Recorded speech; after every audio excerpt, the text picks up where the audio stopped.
Hey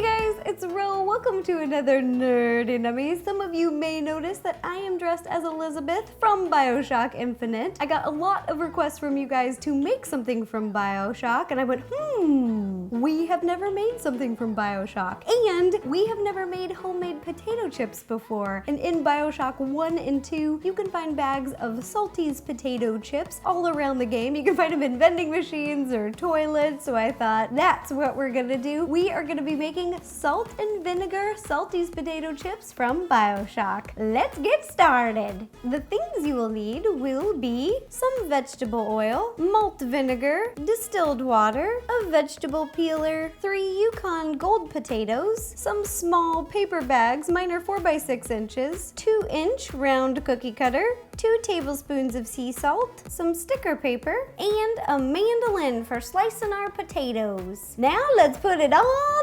together. The first thing that we're gonna do is peel our potatoes, but I left my potatoes in the other room, so I'm just gonna make a porter really quick. Hold on just a second. There we go, there we go. Oh, there we go, nice. Oh yeah, oh yeah, oh yeah. Yeah.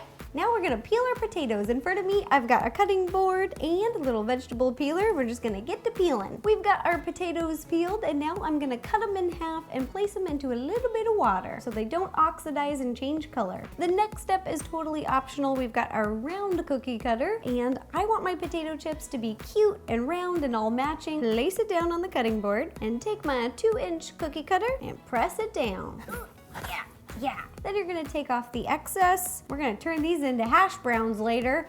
And we just want the middle. Our potatoes are ready to become potato chips. I'm so excited, you guys. You can use a sharp cutting knife if you'd like, but if you want very thin, even potato chips, which is what I want, I am using a mandolin. I would heavily suggest getting one of these because you can adjust the blade to either do thick or thin, any size you'd like, and they're relatively inexpensive. I'll put a link down below if you're interested in getting one. Take one of these little potatoes, and we're just gonna spike the potato in there. I'm also gonna put on some safety gloves. This part's totally optional, but they are woven with a little bit of metal, and it will protect your fingers from the blade. Because I already lost one finger, I don't need to lose any more. I don't have any more thimbles. Now we're ready to slice. I would suggest holding the guard in your dominant hand, whatever feels comfortable for you. Put it on top, firm, even pressure all the way down. There he is! Now we're gonna do this for all of our potatoes. Once you finish slicing your potatoes, I've drained the excess water and they're just in a bowl over here. Now we are gonna soak them in the distilled water and the vinegar, and we're gonna pour them in here and then pop them in the fridge for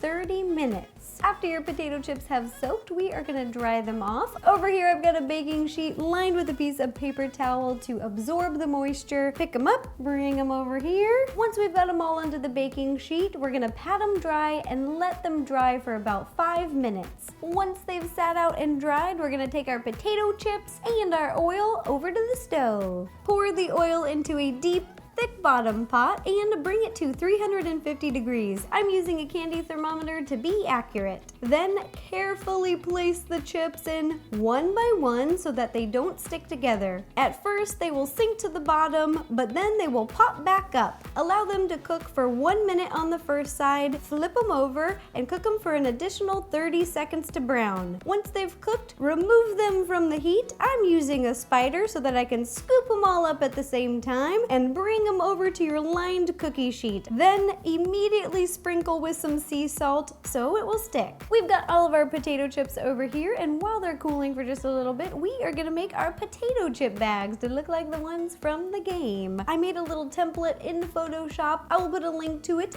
down below if you want to use my template, or you can make your own. It's up to you. This part's totally optional, but I printed it out onto our sticker paper so it will stick to our bag. So now I'm just gonna cut it out. I thought this was a really cute idea. If you were gonna have a themed video game party and you wanted to make little Salty's chip bags for everybody. I'm just gonna peel off the back and then line it up and stick it on. Time to fill our Salty's chip bag. This is the last step before I get to eat them, so I'm very excited. We're just gonna scoop them in and then they're ready to serve or share with friends or have a few for yourself.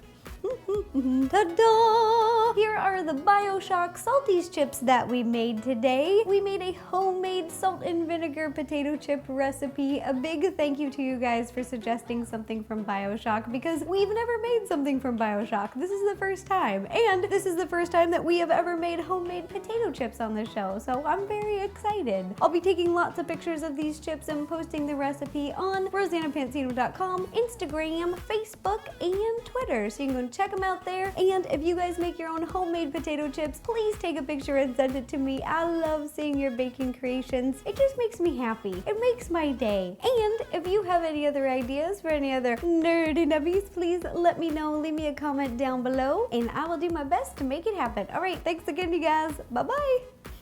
Elizabeth gets to have one of these. The only thing that would make it better is if I was in Paris, but oh, it's okay. Mmm.